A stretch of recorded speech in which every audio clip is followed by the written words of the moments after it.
Carlos Angel Yulo.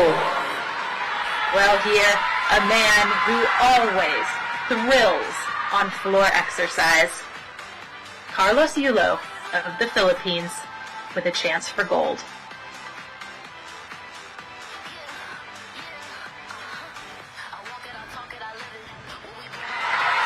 He opens up with a gorgeous, impeccable 2.5 twist to front double pike. And that's how you stick a tumbling pass.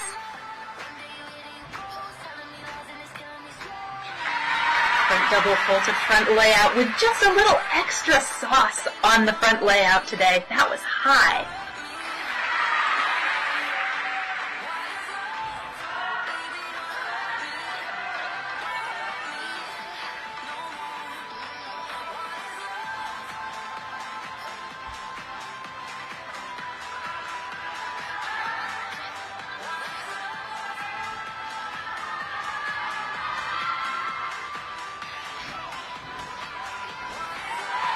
Front layout, full twist to immediate Randy towards the end of the routine when he is apt to be tired. But he doesn't seem tired, does he?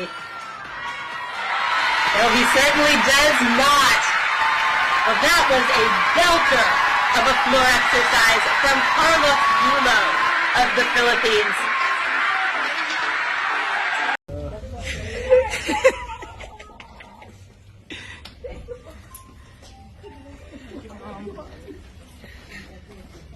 Nice. Very good.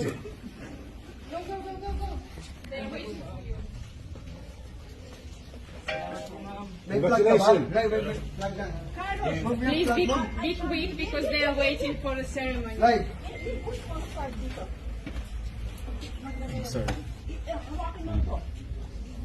No, he's not allowed to go with the flag, but yeah, for now you can use it, but no. Balik ko lang tayo, balik ako dyan. Yeah, I know. Ay, pwede ilagay.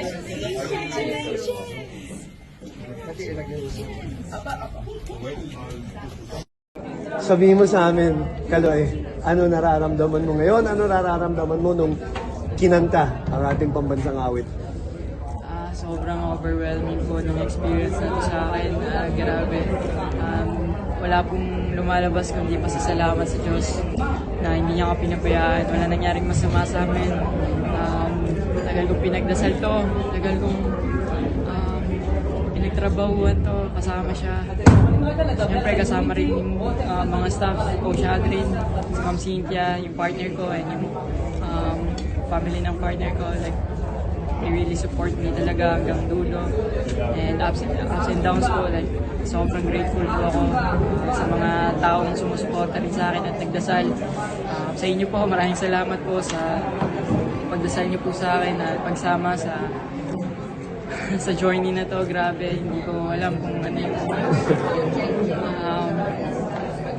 paano po ba ito yung naging resulta po talaga ng lahat-lahat po. Maraming salamat po sa inyo. Hindi ko talaga alam kung paano ito i-take. Pero alam ko sa sarili ko na binigay ito sa akin ni Lord and deserve ko to. Alam ko talaga to. Hindi mo ko pinatulog. Grabe, 2 araw mo hindi pinatulog. Pero sobrang worth it nun. Grabe, thank you Lord. Kaloy, nung nag-usap tayo last time, sabi mo gusto mo i-dedicate to sa lahat ng Pilipino. Dami nilang mga hamon na at mga pagsubok na nararanasan sa Pilipinas ngayon. Ano masasabi mo sa kanila na nanonood, nagpupuyat at laging nanonood at nag-aabang doon sa mga performances mo? Maraming salamat po sa mga nanood, nagpuyat, nagdasal sa akin, nag-take po talaga ng time para panoorin ako at ipagdasal. Grabe, maraming salamat po sa inyo. Huwag po tayo mawawalan ng pag-asa. Nandiyan yung Panginoon, hindi tayo pababayaan. Mahal tayo niyan. Pasalamat tayo sa Kanya. Safe tayong lahat. At may magagandang bagay pa rin mga nangyayari sa ating buhay.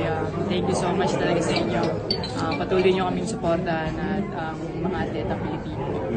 Last na, sabi mo, dumating ka dito mula sa Tokyo, dumating ka dito sa Paris.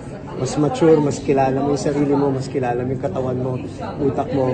Yan ba yung produkto nung pagsubok nung huling 3 taon mula nung Tokyo? At nahugasan na ba yun, yung Tokyo? Yes po, more on, kaya ko na po i-celebrate yung ganito talagang panalo. And hindi ko alam kung paano siya, yung emotions ko po bumubuhos po talaga. Kaya nung nalaman ko nga ako na yung goal, naiyak na po talaga ako. Tapos nakita ko po yung pagsubok po nung bago ako makapunta dito. Sobrang hindi ko akalain na kakaya ko po yung ganitong resulta at yung performance. Kaya papasalamat talaga ako sa taas po. Sobra.